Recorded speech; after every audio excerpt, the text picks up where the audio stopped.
It was hardly past 7 that morning when the gravedigger saw the earth stir. Fingers, rotted and skeletal, burst forth from the dirt, and with force they pulled their bodies to freedom. It was happening all over the graveyard. Every grave, every square inch of dirt was overturned. Soon, there were thousands, so many more than the graveyard actually held. A horde of the undead stood before him. The gravedigger watched, with his shovel in hand. He found himself simultaneously horrified and fascinated. The creatures stumbled about. They moved with urgency, but their decrepit bodies only allowed for so much. Yelling and screaming, they started to coalesce near the center of the graveyard. They were revolting damned souls. Just as the gravedigger went to turn to flee, a hand gripped his shoulder. The grime soaked deep into his sleeve and leaked down his arm. Behind him, a man, or what was left of him, stared into the gravedigger's eyes.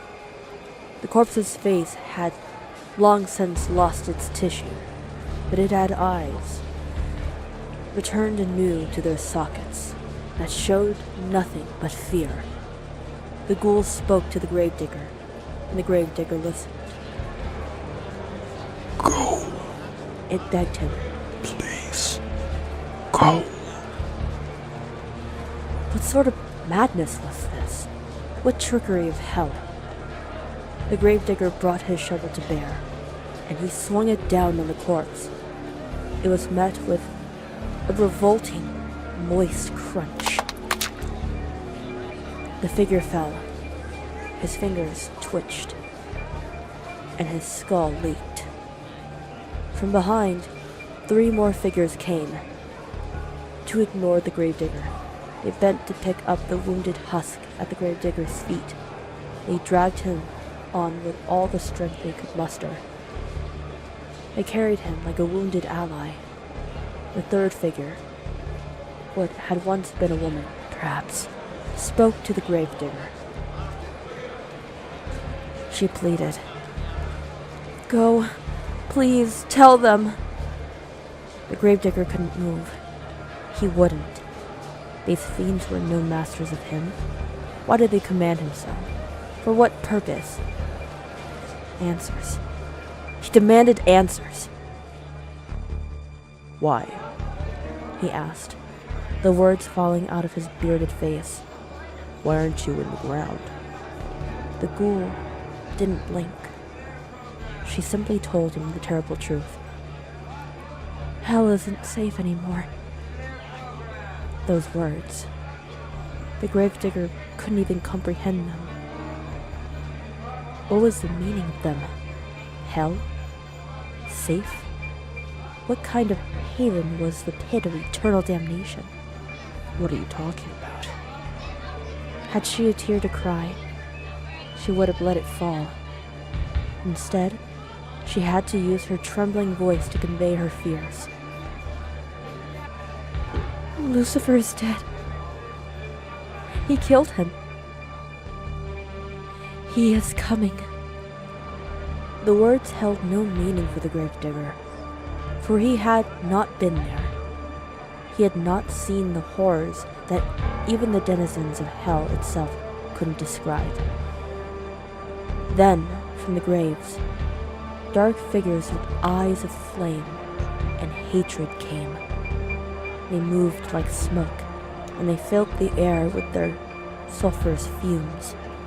The gravedigger only watched as demons, Satan's orchestrators of pain and suffering, began to assist the poor, wandering souls below.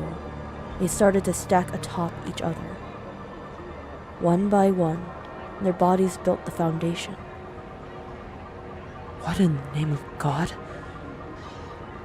He could only ponder. A collective lamenting cascaded down from the hills around. The gravedigger saw them. From every direction, more hordes moved together. More undead. They lumbered forth, with his cemetery in their sights.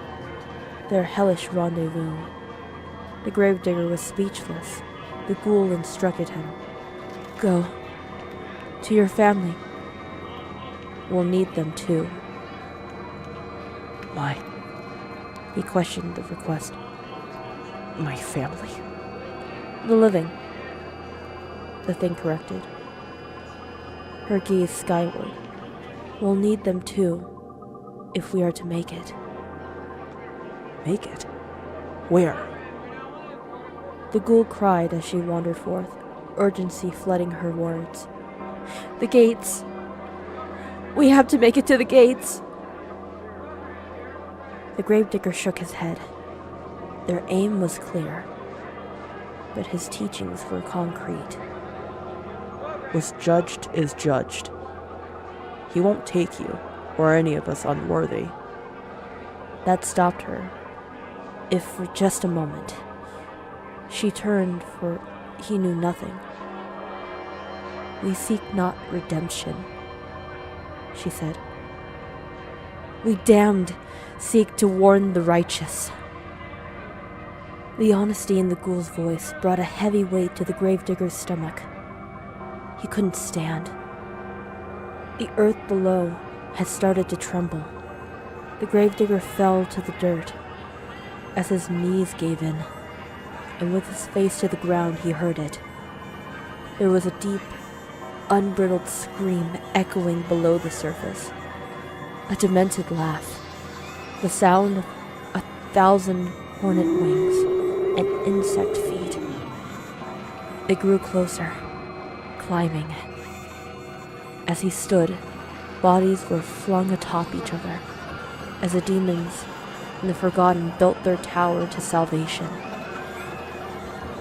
Who is he? The gravedigger asked. It was his turn to plead, but the corpses said nothing. It didn't take much for the gravedigger to realize that they couldn't respond even if they wanted to. They didn't know. As the gravedigger ran home, the ghoul uttered a final mantra under her breath. The words still tasted so alien to her, so vile and disgusting. It was all they had left. God must know that he is coming.